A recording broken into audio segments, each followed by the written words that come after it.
Hello and welcome, beloveds, to another episode of Ask Dr. Mumbi. My name is Dr. Mumbi Saraki. How you doing? How's everything going?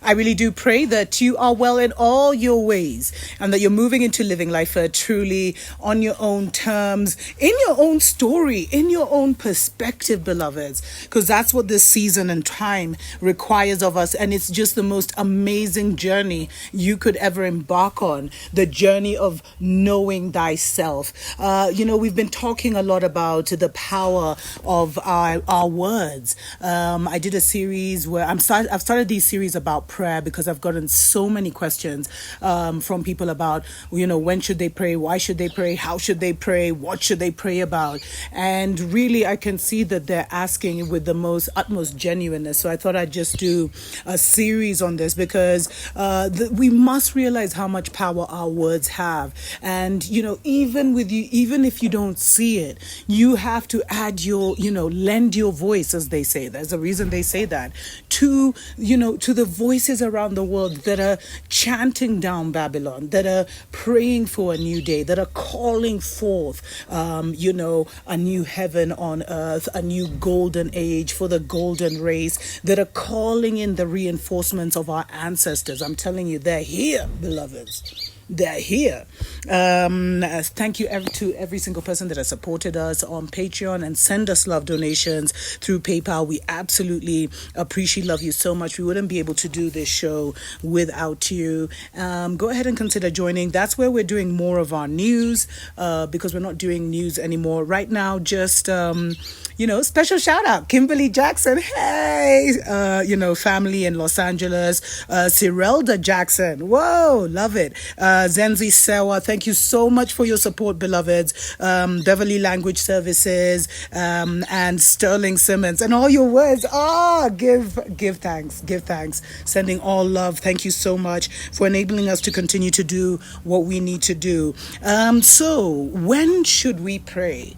Beloveds, there is, everything is like energy, everything is frequency.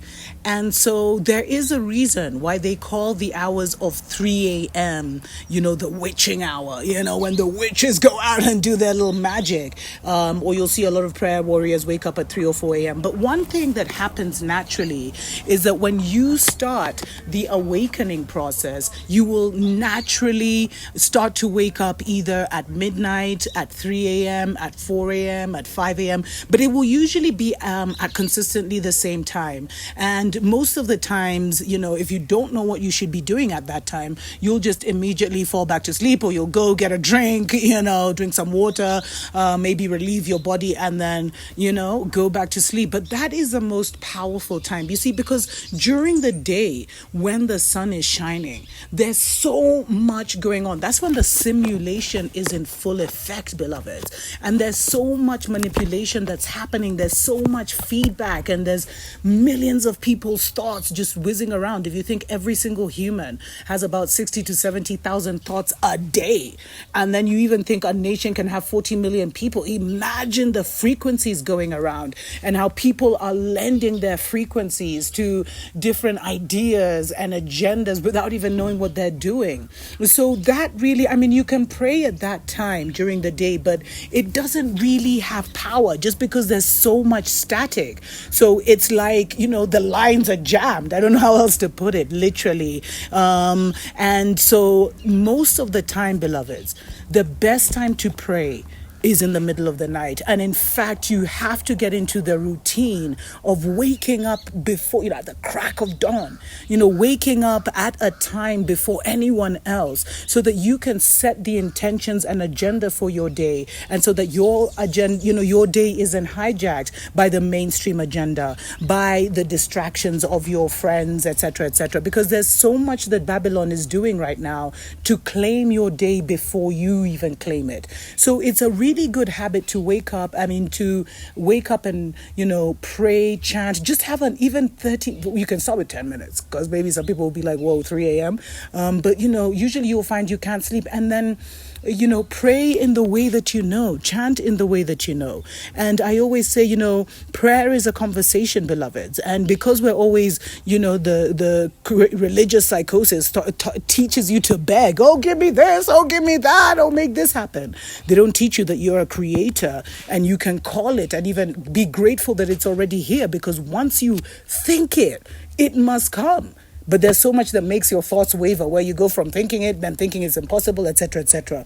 So it's very good to get into the habit of praying in the middle of the night. Why do you think the Muslims wake up at 5 a.m., beloveds, and have their morning prayers? I've been witnessing that here by the mountains. It's like they command the atmosphere before anyone else does. So wake up after midnight, anytime after midnight that your spirit leads you.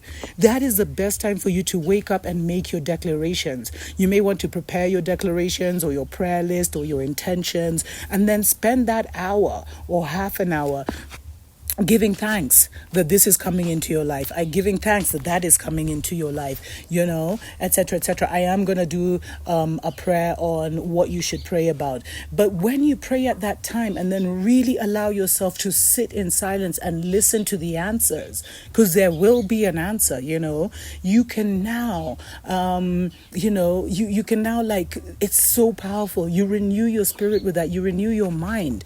And if you must go back to sleep, go back to sleep. But you've already, taken full control of the day ahead. And really, it's also very important to set the intentions for the day. What do you want to transpire in the day?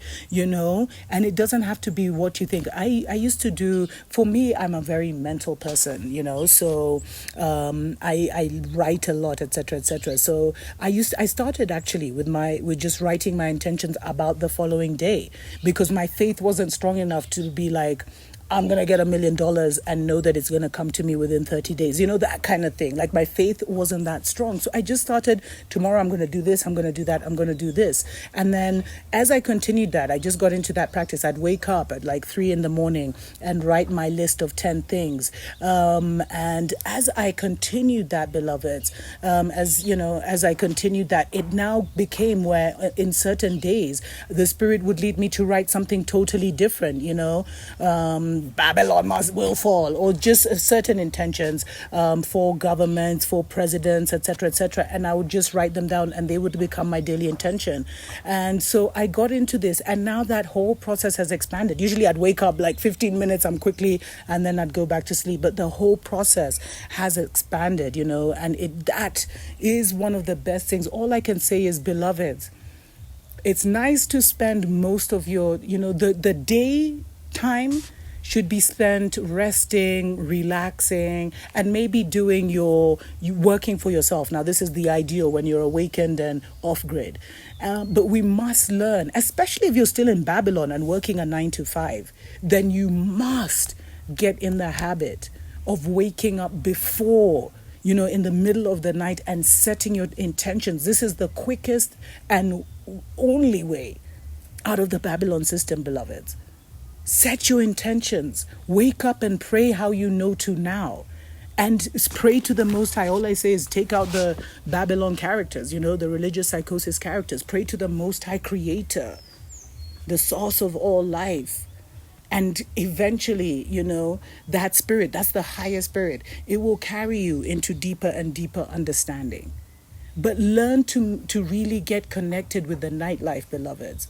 Not like nightlife like that, and with that nightlife is gone, but really connecting with the Most High and your guardian angels at that time.